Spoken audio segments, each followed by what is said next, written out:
Sony is back in the heavyweight division. Today we are looking at the 85-inch X93L. I've seen things you people wouldn't believe. Hey, what's up, guys? I'm Brian. This is Tech Therapy. Thank you so much for joining me. Finally, we have a Sony TV to show you guys. We have the X93L at 85 inches. It also comes in a 65 and a 75. This is the successor to last year's very popular X95K. There will also be an X95L, which we'll see actually in a week or so, which is only in 85 inches, which I fully believe will be a 4K Z9K in some ways with the new operating system and new settings, which we'll show you on the X93. Now, the X93 is, again, a mini LED, the first TV released by them. Robert Zone of Value Electronics actually has it about a week early, so I wanted to be able to get this video out to you guys. Shout out intro with Robert. Unfortunately, the audio was very choppy, so Robert will be in the background talking, which we won't be able to hear him, and we'll do the unboxing, setup, and first impressions. Now, while this is a quick first impressions, it'll still be a rather long video. We are going to cover some gaming. I want to be able to show you how it integrates with the PS5, with the brand new game bar, how to set that up, and what features there are, and the picture settings for this mini LED in regards to gaming. I will return to the store and do a more comprehensive look at the X93, even probably the smaller sizes as they arrive, again following up with the X95. But personally, I am very happy to see a Sony TV for 2023 in person. Thank you for watching.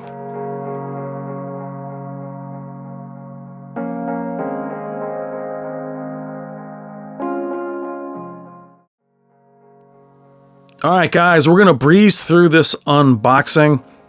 The X93 is packaged very well. Lots of cardboard covering the screen.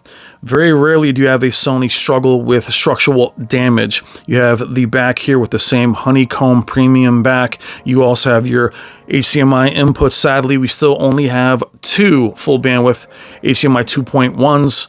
and your other connections for the HTA9 and the soundbar as a center channel. Very premium. It is mini LED. It will be more thick than other mini LEDs on the market, but very premium and very heavy. Here are the legs and everything that comes within the packaging. You have the same remote as last year. You have a detachable power cable and the screws. The remote does not have the backlit. I imagine you'll see that on the A95L. A lot of cable management panels to put back on. We've seen that since the Sony Z9D, which delineates their higher end models. The X93 is still considered a higher end. I'm showing you here the different stands. One is lifted towards the edge to give you room for the soundbar. The other one is flush. Then you have one that is more narrow. This one only has one area because you don't need a soundbar in the middle. We have Wendy's Zone attaching the stand there. Very easy. You can actually put something in the middle and screw them on. Here's your detachable cable here. Probably the easiest stand in the business. Again, very well packaged. There is no plastic on the screen, as we have Leanne there as well. This is the Core 3 at Value Electronics. Yes, it has a very strong glare, but guys, we are in the brightest room in history, and I'm there in a very bright day. We're going to breeze through this Google setup as it is rather arduous. What you can see right from jump is that the screen is got good blacks in terms of even outside of content. The blacks are still pretty strong. Usually you'll see a lot of haloing here outside of content. So far I'm already impressed with what I see, but we are in a very bright room. We'll see it in a dark room shortly. Breezing through all of this, but some of you guys like seeing this. What you'll see right from the beginning is we do have a new menu, new shortcut menu here at the bottom, which will give you control over the device attached to the HDMI inputs. Great addition to it. We'll also go into our HDMI inputs. You still have to do the step of activating your HDR and the external input signal format. You still have to do that. You choose VRR later on. We'll show that in the gaming portion. I personally like to see this a little easier accessible. And here is the narrow foot. Very premium. Very sturdy. The TV also sounds very good. It does have very good bass. Little badge in the corner, and that little bit of plastic is only on the outer bezel as the cardboard covers it. Again, it's thick, but very high quality, very heavy. Again, we're looking at the 85-inch here. And there's something unmistakable about a Sony's processing and color, especially right out of the box. TV does ship in standard, by the way, which I'll get to in a second. Bezel is very small, barely noticeable, especially in the dark. Again, same honeycomb premium feel. It does feel very premium. You're going to hear me say that several times. 85 inches is an epic size, guys. Please do not judge them unless you are seeing them in person. It is a massive difference from 75 inches. Now, as we go through, I'm showing you again that shortcut menu. What I like about it is regardless of what's hooked up to each preset, you can then control it with the remote, and it gives you, and here we have the small remote showing you the shortcut menu, and now the wrench shows you the picture settings and not the gear. Brings you right to the picture settings, and I'll go through these as well. Those are the same as they've always been. Usual suspects, custom, cinema, vivid. We still have the same ones that we've had. Standard, it does ship in standard.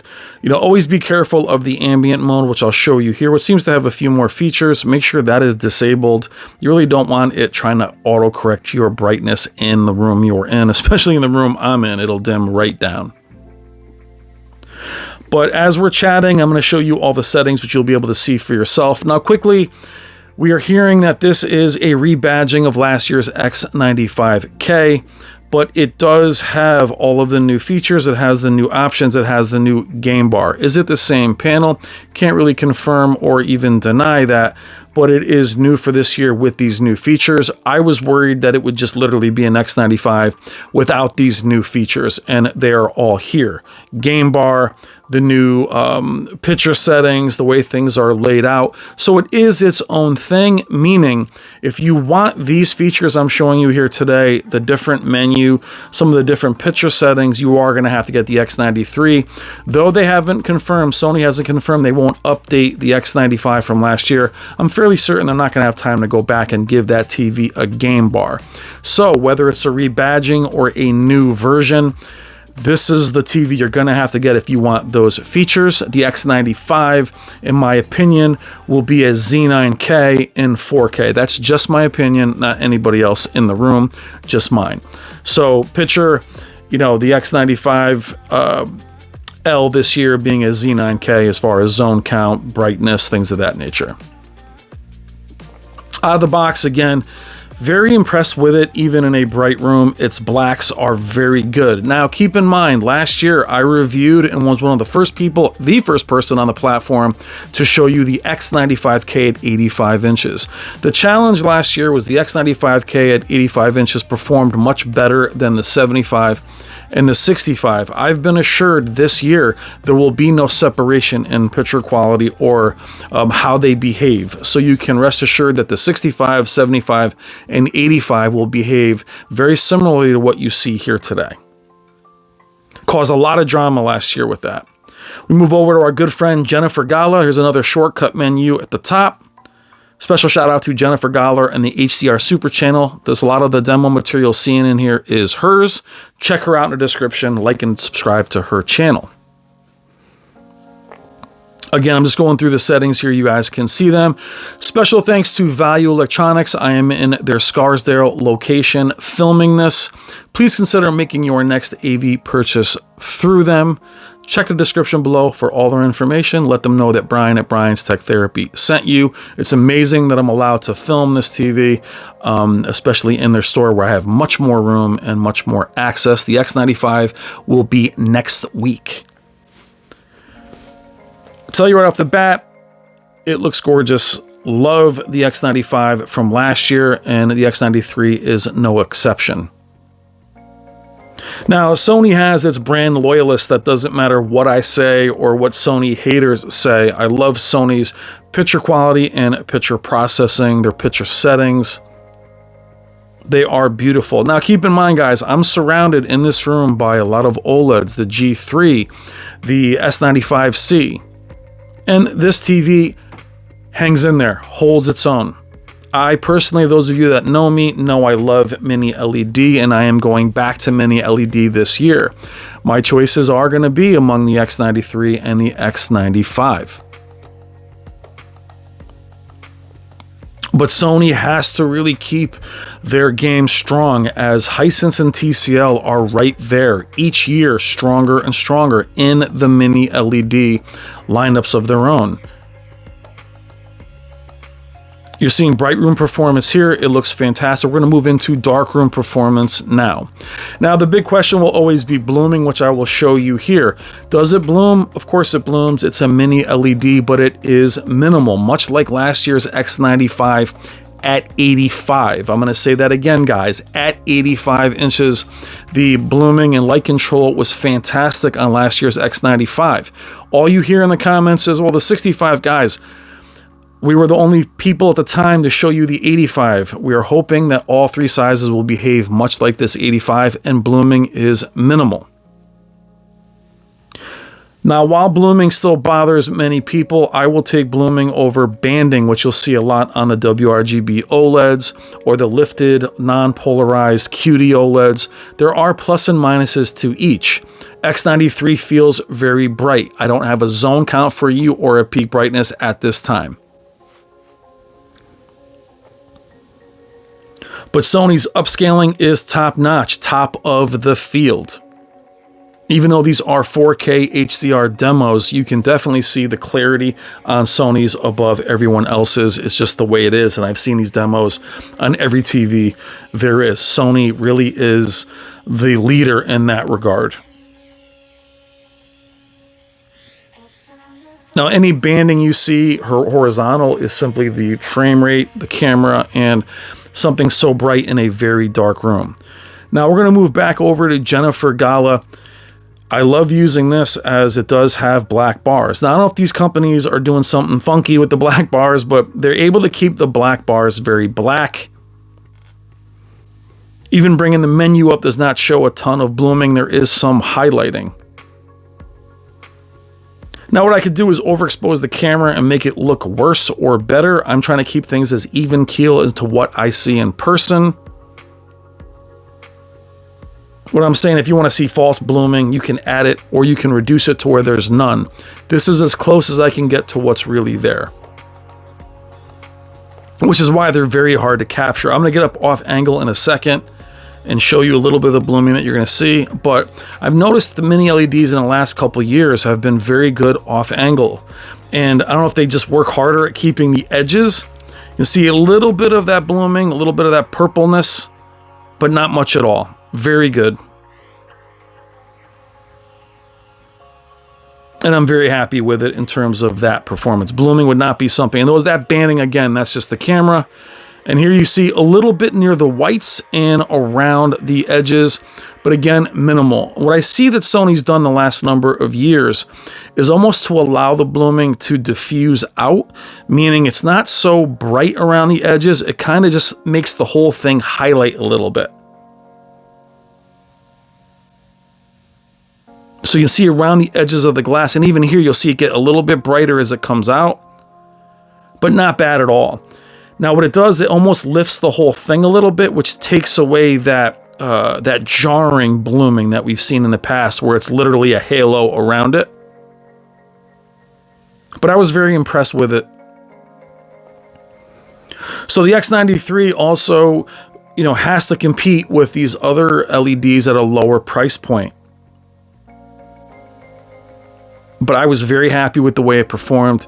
And again, the 85-inch size is epic. Now, while we're discussing this, I also want to say special thanks to you guys watching the premiere video. I leave these videos long, as when these videos launch, I premiere them, meaning that the community gets to watch them live and we all chat. So for those of you watching this live, I love you guys and thank you so much for being there. I really, really appreciate it. Moving back into Jennifer's content, which is gorgeous, the HDR impact is there. It is an LED, it is brighter. Now with LEDs, while you end up with a brighter specular highlight, what I mean by that is larger explosions and flames tend to look brighter, but the pixel control of an OLED leaves the specular highlights of, say, jewelry and stars will always be brighter on an OLED. So when you compare them, you'll see that with an LED versus an OLED, but the HDR always feels more impactful in the larger windows of movies. And that's the way you got to think about this, is where do you want your peak brightness? In films, in gaming. Now I'm going to show you where you will see some of the blooming here as the TV transitions. See a little bit at the bottom where it bubbles, and then right there, that's the camera catching up, but that haloing around that top part of the crown is difficult to control. Where say a Samsung will minimize that, but the whole image will dim. I like that Sony doesn't do that. So I would trade a little bit of the blooming in to keep the image bright. And here we are looking at the game bar for the first time with Horizon Forbidden West. You have your VRR, you also have a motion blur reduction, your black equalizer, the crosshair, and the crosshair type. Now, I applaud Sony for finally having a game bar. I would say that this is very minimal compared to especially Samsung and LG, but I will applaud them on, a first effort. You look in the bottom corner, you can see that VRR is enabled. Now, if you want to do this Motion Plus, you have to disable VRR, and then you can enable it. Now, this only happened the one time, or the first time that I was using it, that by disabling the VRR, I had to go all the way back out and redo the HDR calibration again. But when I disabled the VRR this next time, it didn't happen. So VRR is disabled, variable refresh rate, I should say. And then you have this motion control, which I do like. On low, it is extremely effective. It does give you that 240 hertz feel. I'm sure it's a form of black frame insertion. Immediately to medium and high, it gets very dark, and I can't recommend using that. But I would say I would use the medium setting.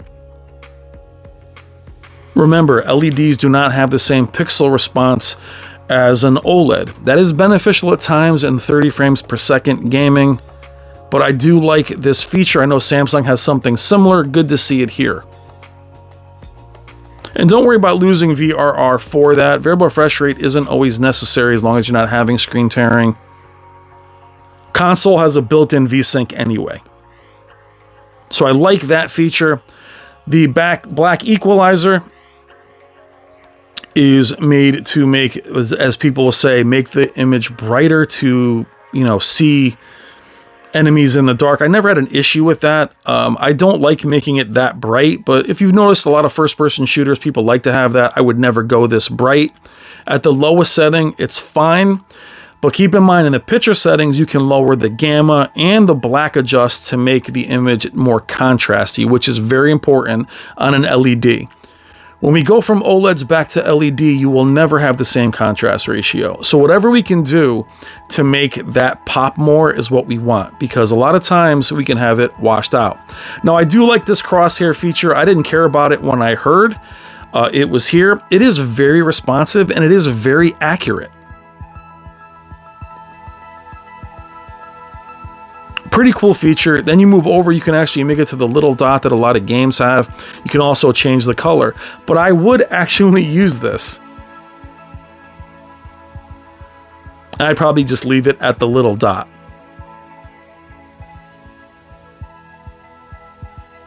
Now again, applauding Sony for finally having a game bar of some kind.